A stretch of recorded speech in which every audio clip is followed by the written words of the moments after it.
Uzun yıllardır gitmek istediğim bir yere doğru belki onlara ufak da olsa ses olurum umuduyla yolculuğa çıkıyorum. Arakan'da yaşayan Rohingya Müslümanları Myanmar hükümeti tarafından büyük bir zulme uğruyorlar. Bu zulmün sonucunda Rohingyalar Bangladeş'e sığınmak zorunda kalıyorlar. Myanmar hükümeti Rohingya Müslümanlarını vatandaş olarak tanımıyor. 2017'de Myanmar ordusu Arakan'da geniş çaplı bir saldırı başlatarak birçok köyü yakıp yıkıyor, binlerce kişiyi öldürüyor ve yüz binlercesini Bangladeş'e kaçmaya zorluyor.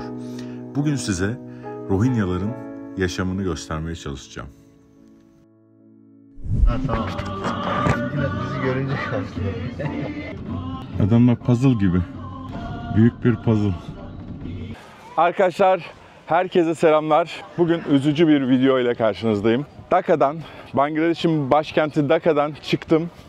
Yaklaşık 45 dakikalık bir yolculukla Cox's Bazar denilen bir şehire geldim. Cox's Bazar, Bangladeş'in güneyinde Hint Okyanusu'na bakan bir tatil kasabası. Myanmar sınırına çok yakın.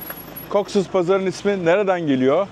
Hiram, Hindistan, Doğu Hindistan şirketi diye büyük bir şirket var. Bu şirket Hindistan'ı yönetiyor. Hindistan o dönem Pakistan ve Bangladeş'i de içine alıyor. Hiram Cox da bir memur. Cox ismi oradan geliyor. Cox'un pazar yeri gibi. Cox's Pazar'dan çıktım. 45 dakika uçakla geldim. Cox's Pazar'a indim. Orada bir gece kaldım. 1,5-2 saat arabayla Myanmar sınırına geldim. Peki ne işim var benim Myanmar sınırında? Bu çocuklar kimler? Arkadaşlar burası Rohingya kampı. Myanmar'dan, Arakan'dan zorla öldürülerek, köyleri yakılarak buraya zorla göç ettirilmiş insanların şehri. Çok küçük bir alan. Bu mülteci kampında milyonun üzerinde insan yaşıyor. Çok küçük bir alanda. Dünyanın en uzun sahillerinden bir tanesinin yanındayız. Ama bu çocukların etrafımda gördüğünüz bu yüzlerce çocuğun Fareli Köy'ün kavalcısı gibiyim. Deniz görmemiş olanları var aralarında. Çünkü bu kamptan dışarı çıkamıyorlar. 2024 yılında böyle bir insanlık ayıbı kampın hala dünya üzerinde olması utanılacak bir şey. Gerçekten inanılmaz derecede kötü koşullarda yaşıyorlar. Elektrik yok, suya ulaşımları yok, çalışma izinleri yok. Hatta ve tamamen dışarıdan gelen yardıma bağımlılar. Dünyadaki tüm STK'lar, yardım kuruluşları burada. Türkiye'den de çok fazla yardım kuruluşu var. FİKA, AFAD vesaire Türkiye'den gelmişler, burada insanlara yardım ediyorlar. Bakın AFAD şapkası geçiyor. AFAD şapkalı bir adam geçiyor. Bangladeş istemiyor bunları ama mecburen alıyor. Çünkü Müslüman oldukları için zaten bu soykırıma uğruyorlar. Myanmar istemiyor, siz Müslümansınız, benim ülkem Budist diyor. Bangladeşler istemiyor, bu küçücük alanda mecbur olarak kalıyorlar. Bangladeş zaten gördünüz, kendine ait paraları yok. Şimdi yaşadıkları yeri göstereceğim. Üzerindeki gördüğünüz güneş enerjileri Türkler tarafından verilmiş. Evet, bakın bu küçücük alanda, daracık alanda milyonun üzerinde insan yaşıyor ve beton kullanmalarına izin vermiyor Bangladeş hükümeti. Burada kendi artık ticaret alanlarını kurmuşlar yıllardır. Parasıyla gelen, işte buralarda kaçak çalışıp para kazanan küçük bakkal açıyor vesaire vesaire. Tamamen yardımla dönüyor zaten. Çocukların üzerindeki tişörtlerden tutun her şeye kadar. Nasılsın? Selamünaleyküm. Aleykümselam. Böyle.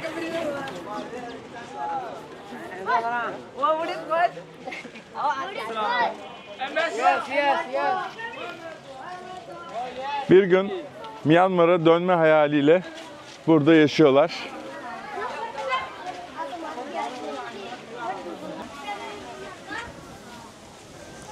Bu kırmızı şeyler kan değil, pan denilen bu Hint kıtasında diyelim, Hint kıtası diyelim.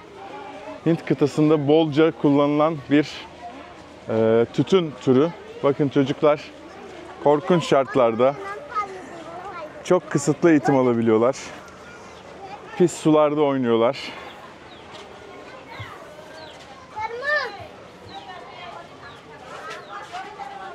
Bugün size hem bir belgelemek amacıyla bunu çekeceğim, hem de burada Türk arkadaşlarımızın neler yaptığını göstermeye çalışacağım. Ama gelme sebebim şu, Instagram'da konuşuyorduk burada yaşayan bir Türk arkadaşla.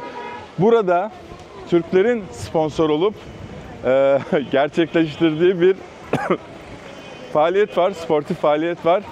Rohingya Kupası, 1. Rohingya Kupası finali varmış bugün.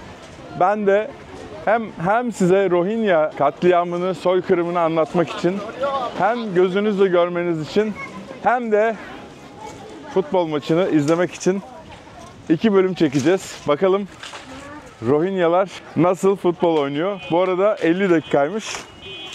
Bakın. Betona izin olmadığı için ne yapıyorsun? Hastaneye götürüyor galiba. Ha vallahi hastaneye götürüyorlar. Aha, Türk bayrağı. Her yerde bu kampta Türk bayrağı görüyorsunuz. Zaten Türk'üm dediğiniz zaman herkes bir ceketini ilikliyor. Burada da hastanenin, bu Türk hastanesi. Eczane yazıyor zaten. Aleykümselam. Burası da AFAD'ın yaptığı hastane. Başhekim yazıyor. Çok komik ya Türkçe görmek. Güvenlik yazıyor.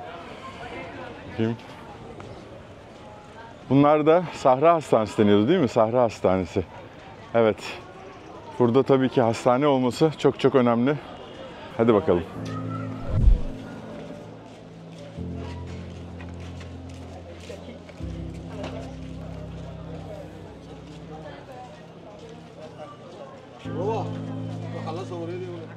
Burası TİKA'nın açtığı dağıtım merkezi. Buradaki en büyük dağıtım merkeziymiş.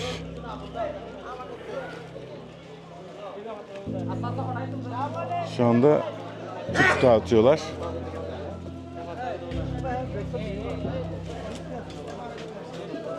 Dağıtımı başka firma yapıyor ama bu merkezi TİKA açmış. Kadınlar için ayrı, erkekler için ayrı sıra var. Evet. Bizim TİKA'nın ofisi. Arkada yine gecekondu mahallelerini görüyorsunuz. İnanılmaz bir şekilde çok küçük alana çok fazla insan sığmak zorunda ve Bangladeş devleti sadece bambu yapılara izin veriyor. Bambu yapılara izin vermesinin sebebi de biraz yani şöyle düşünün, diyor ki betonarme yapı yaparsan kalıcı olursun diyor.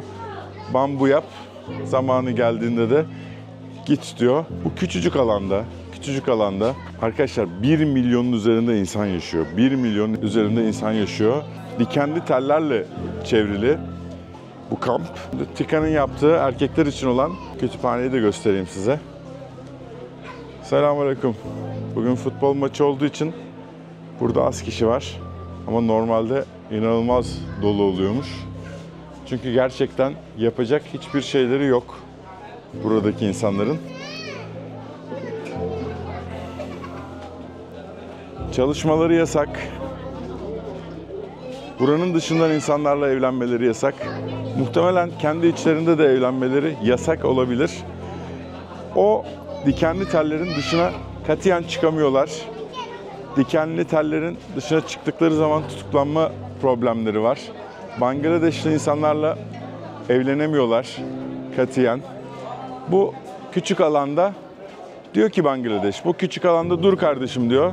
Zaten geldiğin yerde daha da iyi bir hayatın yoktu diyor. En azından hayatını kurtarmış olursun diyor Bangladeş hükümeti. Şu anda burada sıkışmış durumdalar. Çünkü Myanmar devleti de bu insanları kabul etmiyor. Siz diyor Bangladeşlisiniz diyor. Bangladeşler de diyor siz Myanmarlısınız diyor ama en azından Bangladeş kapılarını açmış. Burada çalışmak yasak dedik. Peki para nasıl kazanıyorlar? Yemeği nasıl buluyorlar? Dünyadaki tüm STK'lar burada arkadaşlar. Hayal edebileceğiniz dünyadaki neredeyse tüm yardım kuruluşları burada ve burada dağıtıyorlar. Tek kazançları bu. belki evlerinde böyle küçük hediyelik eşyalar vesaire yapıyorlardır. Yani o tarz küçük işler dışında hiçbir kazançları yok. Ve çok küçük alanda küçük yardımlarla yıllar önce daha popülerdi, hatırlıyor musunuz? Daha çok haber geçiyordu tüm dünyada. Şimdi Ukrayna krizi çıktı, Suriye savaşı çıktı. Tabii burası birazcık unutulmuş. Onun için yardımlar da azaldı. Yardımlar azalınca Bangladeş devleti de artık yük olmaya başladı. Çünkü Bangladeş'i benim videolarımdan gördünüz ne kadar fakir olduğunu Bangladeş'in. Böyle olunca da bu insanlar daha da fakirleşmeye başladı. Çünkü yardıma bağımlılar. Yardım olmazsa aç kalacaklar. Evet, geçeyim. Thank you. Tanaka sürmüş yüzüne. Selamünaleyküm. Hepsi Müslüman. Zaten Müslüman oldukları için bu soykırıma ya da katliama uğruyorlar. Şu anda Myanmar geldikleri köyleri yakıyor. BBC'nin çektiği uydu görüntüleri var. Myanmar'ın yaktığına dair. Bunlar da ispatlı. Aynı Myanmar'a Nobel ödülü verildi. Aung San Suu Kyi için Myanmar'ın Batı yanlısı başbakanı şu anda hapiste, yeniden bir askeri junta oldu. Selamünaleyküm. Bakın yine Birleşmiş Milletler'den vesaire gelen muşambalar var. O sayede, ama buranın hem tayfun sezonu var hem de muson yağmuru sezonu var. Bunlar onları koruyabilecek yapılar değil. Ama betonarme yapılara da izin verilmiyor. Vallahi ben kayboldum burada.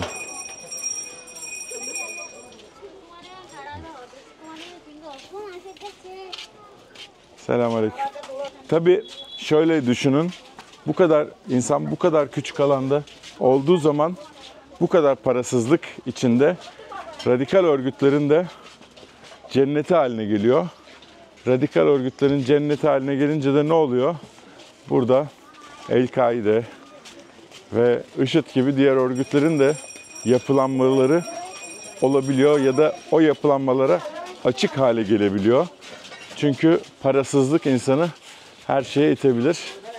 Bunlar gariban çocuklar. Her yer çocuk.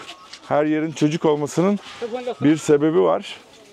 Ve ben Fareli Köy'ün kavalcısı gibiyim yine. Bakın şimdi göstereceğim size.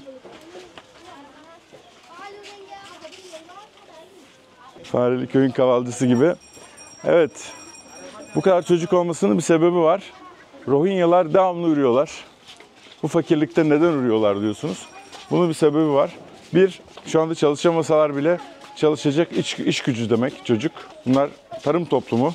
Yani öyle bir alışkanlıkları var. Devamlı üreyelim de tarlada çalıştıracak adam olsun diye. İki, bu bence daha önemli ikinci kısım. Rohingyalar kimliklerini korumak istiyorlar ve bu yapılan soykırıma karşı bir şekilde çoğalalım, eski topraklarımızı geri alalım kafası var. Myanmar 2. Dünya Savaşı'nda Budist Myanmar, yani azınlık olmayan taraf Japonların tarafını tutuyor. Bunlar da Arakanlılar İngilizlerin tarafını tutuyor. İngilizler diyor ki savaşı kazanınca diyor biz size bağımsız Arakan'ı vereceğiz diyor. Şimdi onlar savaşıyor ve alıyorlar. İngilizler herkese yaptığı gibi bunlara da kazığı çakıyor ve ne oldu diyor, kazandık diyor bunlar. Arakan'ı hadi verin diyor. Yok diyor, Myanmar'la anlaşıyorlar vesaire. Patlıyor bağımsızlık şeyi. Şu anda da buradalar. Evet.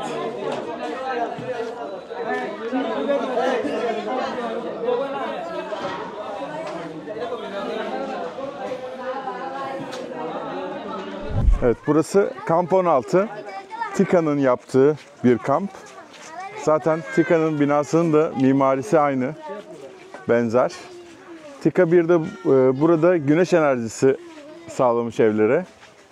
Çünkü gerçekten elektrik, su hepsi büyük problem burada. Küçücük bir alana 1 milyon üzerinde insanı sıkıştırdığınızı hayal edin. Ve buradaki birçok çocuk şu anda Myanmar sınırında dünyanın en uzun sahillerinden bir tanesinin dibindeyiz.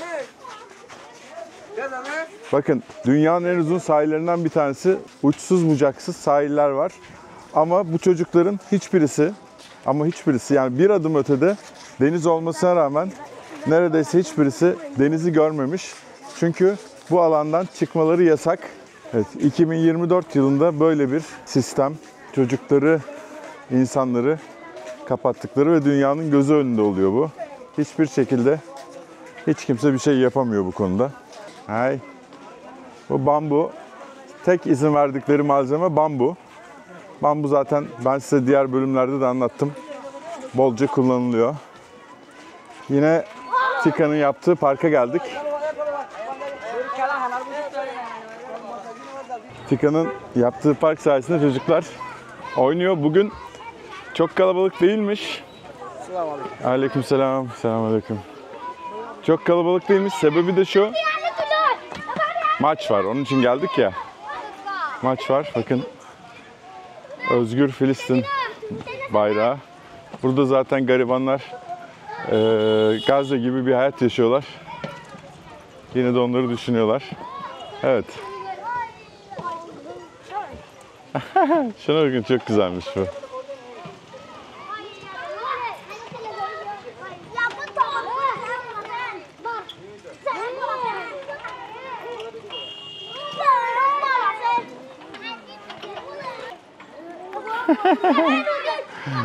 Bak nasıl bilmeye çalışıyor. Tamam. Kendini sakatlamayın benim için, videoya girmek için. Evet. Harika bir park yapmışlar. Çocuklar için. Maç. Bugün 1. Rohingya Ligi'nin final maçı var. Onun için bu kadar kalabalık değilmiş o kadar ama bu bile tabii ne kadar kalabalık. İnanılmaz bir kalabalık var. Burada küçük dükkanlar, dükkan diyorum ama dükkan arkadaşlar. Şimdi biri çıkıp şey der, daha dükkan demeyi bilmiyorsun. Evet, zaten çok limitli şeyler var. Bunlar da zaten yardım firmalarından gelen şeyler. Onları satıyorlar.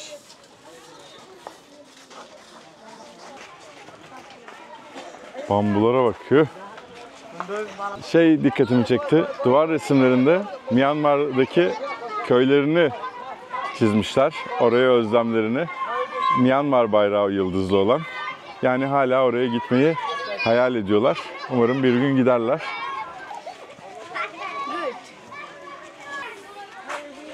Bu da yine kampın berberi. Nasılsın? Panı da ağzından eksik etmiyorsun ha. Yes. Very nice. Very nice. La bir peşin bırakın oğlum, bir peşin bırakın lan. Lan Psycho Killer. Kaç, Allah cezanı verecek. Kaç.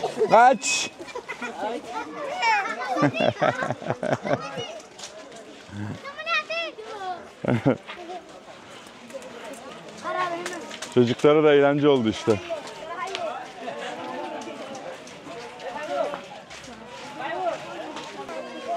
Türkiye. Yes. Türkiye.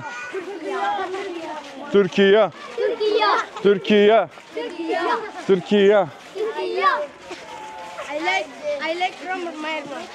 What? I like from Myanmar. Burada Amerikan yardımlarıyla yapılmış bir yer var. Arkadaşlar size muhteşem bir adamla tanıştırmak istiyorum. Eyüp. Kendisi Rohingya, Burma'dan gelmiş ama inanılmaz bir hikayesi var. Şimdi hikayesini ondan dinleyeceğiz ama ben soracağım ona. Anne ve babasını 7 günde benim hatırladığım kadarıyla Myanmar'dan, yani başka bir ülkeden buraya kadar taşıyor arkadaşlar. Böyle bambuyu koyuyor. Bir tarafını annesini, bir tarafını babasını, yürüyemiyorlar. Onu taşıyor. Eyüp'cüm, ciğerim. He brought his mother and father Yes, sir, from Burma. from Burma to Bangladesh. How many kilometers he carried them? Onattu Burma to Bangladesh, onor Bamara inonde onattu 7 din লাগে. I am asking dates. days. How many days did he need to come in Bangladesh? Personally, like 15 দিন লাগবে it took 15 days to reach in Bangladesh to bring his two parents. He carried He his carried mother and father father on his shoulder shoulder 15 days. for 15 days. 15 days. But After 15 days, he reached in Bangladesh refugee camp. 15 gün boyunca anne babasını taşımış. Hayırlı evlat. How many hours a day he carried them? How many hours a day? কত ঘন্টা নতুন মানে ইতার আরে গিয়া করবা এর বাংলাদেশ জানি না কত ঘন্টা লাগে 15 দিনের মধ্যে কত ঘন্টা লাগবে if we utilize 15 এন্ড জানা নাই he doesn't know about it clearly. He 15 দিনের মধ্যে স্ক্যান লয়ে within দিদি 15 days how many hours will be, he said. 15 দিন লাগবে He doesn't know exactly. He only knows that it took 15 days to reach from Burma to Bangladesh. Bangladesh. So his mother and father cannot walk.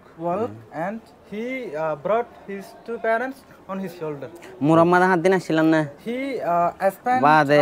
7 days inside forest মুরাম্মাদ হাত with দিন his parents. Yeah. মুরাম্মাদ হাত দিন আসছিলাম বার করে How did he লই find, রে how did he find food? গা হারাই দিও তো হানাফিনা হড়ফায়া নন মুরাম্মাদ যে আসছিল হানাহিনা ওয়াশাতের সব বহুত থাকি they were without food বহুত থাকি আর কিছু for about 7 days আর কিছু লগি in the forest. In high For about 7 days বহুত they থাকি were without food. Without food. They had some আর কিছু লগি দি high snack with them and they only Snakes like. only they got snack to আবার মানে দের বারিকা ফারা দেছি and with the influx of people he came in But Bangladesh. he works for Turkey. Yeah, he works Tika. in TICA, Turkish Cooperation and He Coordination likes Agency. Turkey. Yeah, তুমি তুর্কি পছন্দ করো না? আদার আদার শুকরিয়া আলহামদুলিল্লাহ He likes Turkey and Kan lots askam of bhai, thanks to adar, TICA adar. for providing Adar, him adar, a good shukriya Allah. opportunity to work in TICA. Thank you. Eyüp Reis gördü beni. Onun evine çağırdı göstermek için. Eyüp Reis, sen çok yaşa. Adam be bak. Küçücük adam. Ana babasını taşımış ya. İnanılır gibi değil. Ne yapıyorsunuz?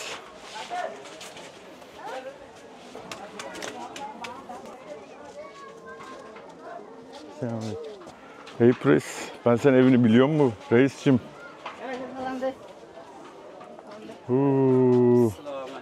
Aleyküm selam. Burası mı evin? Evet, burası. İsmi Tarık Cemil. 20 günlük. Senin? Senin bebeğin. Çok güzel. Anna Muhammed Ayub. Şu anda Rohingya kampının en lüks şeyini görüyorsunuz. Elektrik yok, televizyon yok, hiçbir şey yok. Ama güneş enerjisi verdiği için TICA bir şekilde fan için elektrikleri oluyor ve ya da cep telefonlarını şarj etmek için elektrikleri oluyor. Bu da Rohingya kampında ulaşabileceğiniz en lüks şey. Plastik, ucuz bir fan. Evet. Şimdi TICA'nın Eyüp bana şeyi göstermeye, bir yeri gösteriyor. Vay! Ama bu çok güzel. Dikiş atölyesi. Evet, çalışmaları yasak ya. Kampın içinde çalışabilecekleri ortamı kurmuş. TICA. Oh, gözüme sinek kaçtı ya. Aa, çok güzel. Evet, dedim ya burası, vay be, Türk bayrağımızı görmek ne kadar büyük gurur veriyor.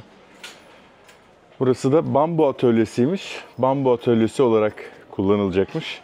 Kadınlar, burada tabii ki dedim ya sadece bambuya izin veriliyor. Kadınlar bambu işleyecekler ve inşaat için kullanabilecek bambu yapacaklar. Laos bölümlerini izlediyseniz oradaki kabileler de bu şekilde yapıyordu. Nasıl? Anlatayım. Şu var ya şu kısım. Bu kısmı eziyorlar ve böyle düz hale getiriyorlar. O da duvarları oluşturuyor. Eyüp nerelere götürüyorsun oğlum beni ya? Yemin ediyorum. Sen var ya sen. Aslansın aslan ya. Bu ne? Ha burası depo. Depo herhalde. Depo. Ne güzel. Bambuları bile boyamışlar bakın. Metal gibi gözüküyor. Harika ya. Ben bambuyu çok seven bir insanım. Bambu sevgim yıllardır devam ediyor benim. Vay be. Müthiş bir adam, müthiş. Bakın bu Kahraman. Anne babasını sırtında 15 gün taşımış. 50 kilodur bu adam arkadaşlar, 50 kilo. Bambu çubuğa takıyor. Terazi gibi bir şey var. Ha, burası da şeymiş. Tamam, burası bir dükkan. Kadınlar yaptıkları ürünleri burada satacaklar. Yani buraya gelen muhtemelen Amerikalı vesaire, Hollandalı gönüllülere falan. Ben bu gönüllülük işini de çok şey yapmıyorum, tutmuyorum. Çünkü bu yardım kuruluşlarında çalışan insanların inanılmaz büyük paralar kazanıyorlar öyle maaş olarak. Yani 10.000 dolarlar, 20.000 dolarlar, CEO'ları böyle korkunç paralar kazanıyorlar. Yani siz mesela atıyorum bir Amerikan firmasına yatırıyorsunuz, orada çalışanlar çok büyük paralar kazanıyorlar. Bakın bu Tika'nın yaptığı alan çok cüzi bir fiyata mal edilmiş. Yani burada konuştuklarım diyor ki eğer diyor bunu diyor Birleşmiş Milletler yapsaydı, işte UNICEF vesaire yapsaydı 20-30 katına yapardı diyor. Gerçekten de öyle. Nereden biliyorum? Çünkü Türkler çok pratik zekalı. Atıyorum bir belgesel çekiyorum. 20 dolar harcıyorum, 50 dolar harcıyorum, 100 dolar harcıyorum, 200 dolar harcıyorum. İngiltere'den ya da Amerika'dan bir ekip gelse milyon dolar harcıyorlar. Çünkü neden? Bir kere benim küçücük bir kameram var. Bir tripod, bir kamera. Ondan sonra pazarlık ederek yolumu buluyorum. Sonra gidip sevimlilik yapıp gösteriyorum. Ne yapıyor Amerika'dan gelen? 20 kişi geliyorlar. 5 yıldız otelde kalıyorlar. İşte devlet kurumlarına rüşvetler veriyorlar. Onu yapıyorlar, bunu yapıyorlar. Büyük kameralar kullanıyorlar. Aynı hikayeyi belki daha yüzeysel olarak 1 milyon dolara harcıyor adam. Sonra da Netflix'e koyuyor. Tamam, belki görüntü kalitesi daha iyi ama içerik olarak öyle çok bazılarında büyük fark olmuyor. Yani isterseniz bunu ispatlarım da gösteririm de. Şey değil. Evet, bizim bu Tika'nın yaptığı buradaki kocaman alan çok uygun fiyata yapılmış. Lan! Yo. Ne yapıyorsunuz oğlum burada?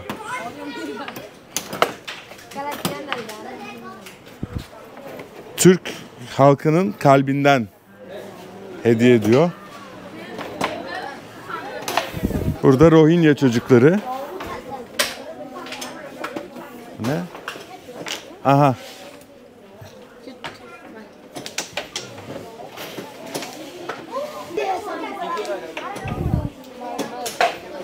Ne güzel ya.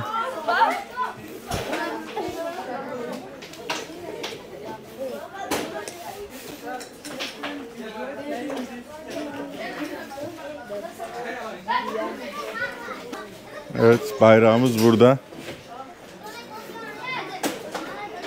Kız Cadalos. Sen ne cadı bir tipe benziyorsun ya.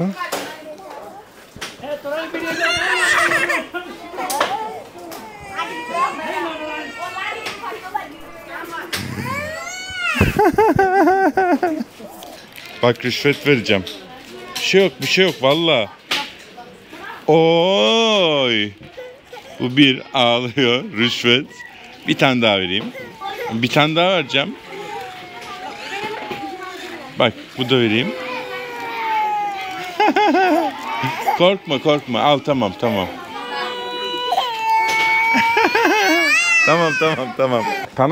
Tanaka mı yapmış yüzüne? This is Tanaka. Tanaka, yes. Tanaka. Myanmarlıların A unique thing for Yeah. in I seen in 2007. 2007'de ben gitmiştim Myanmar'a. Orada görmüştüm. Tanaka deniyorlar ve Myanmar'a özel bir şey. Burası Rohingya kampının tek kütüphanesi. Yine bizim Tika yapmış. Çocuklar burada kitap okuyorlar. Bir dakika. Siyahcığım, hemen şova başladın hay may ya. Hay yok.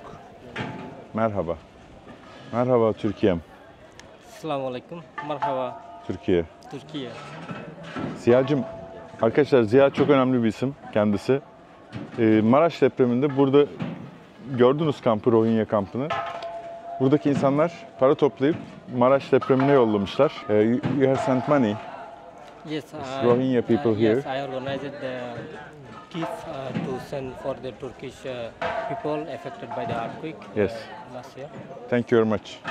Welcome. It's I our thank you. pleasure. It's a kind of our love for the people in Turkey. It's a gift, a love gift for the people in Turkey, because we know how Turkish people supported us when we come here.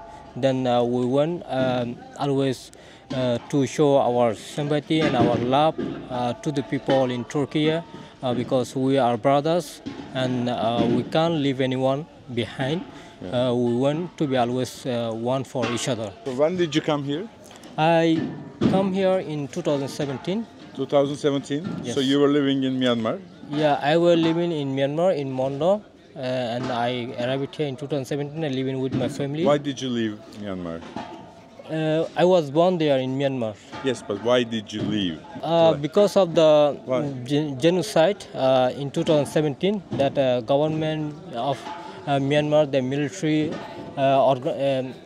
organized the operation against the Rohingya Muslim in Rakhine state, in Arakan.